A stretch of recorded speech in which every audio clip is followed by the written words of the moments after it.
Mein Pegasus von Hans Glückstein. Hol aus'm Stall de Pegasus, mich reißt's in alle Glieder. Mir ist de Kopf so zentnerschwer, so voll Gedankensplitter. Und will er net, der alte Gaul, geb ich ihm fest die Spore. Dann an seinem Dickkopf hab ich oft schon manche Stund verloren. Sein Stackkopf setzt er manchmal auf, da lässt er sich net zwingen. Und net um alles in der Welt kann ich da ach nur Liedl singen. Da kann ich ihm im feinsten Ton die beste Worte schenken. Er steht ganz dusma in der Ecke und lässt die Ohren hängen. Doch wann er will, greiz Sabberlott, da macht's ihm erst Verkniesche.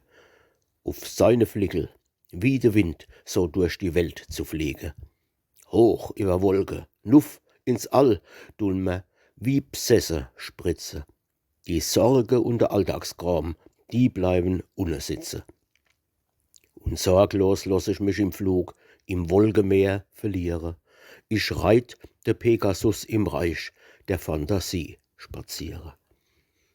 Da is mir dann auch alles wurscht. Da darf die Erd verknalle, wann mehr net, mein Gaul und ich aus aller Wolke falle.